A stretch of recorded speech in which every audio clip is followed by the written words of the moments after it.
নমস্কার বন্ধুরা, বাসন্তী কিচেনে আপনাদের স্বাগত। আজকে আমরা তৈরি করব একটি নতুন রেসিপি, কাতল মাছের মাখা মাখা তরকারি লেবু পাতা দিয়ে। চলো রেসিপিটা দেখে নেই। প্রথমে কড়াইতে তেল দিয়ে আগে থেকে নুন হলুদ দিয়ে মাখা কাতল মাছগুলো কড়াইতে দিয়ে দিচ্ছি। এখন মাছগুলোকে হালকা হাতে উল্টে পাল্টে নেব। আমরা মাছগুলোকে হালকাভাবে ভেজে নেব।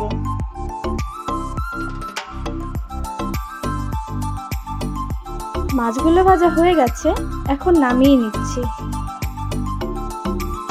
সবগুলো মাছ ভাজা হয়ে গেছে।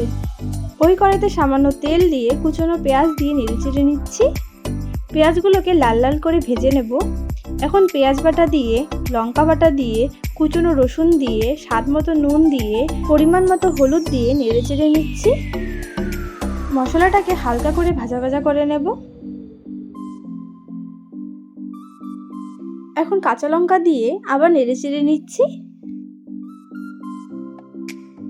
এখন কাশ্মীরি লঙ্কার গুঁড়ো দিয়ে নেড়েচেড়ে নিচ্ছি। এখন মশলাটাকে ভালো করে কষিয়ে নেব। ভালো করে কষানো হয়ে গেছে, এখন জল দিয়ে নেড়েচেড়ে নিচ্ছি।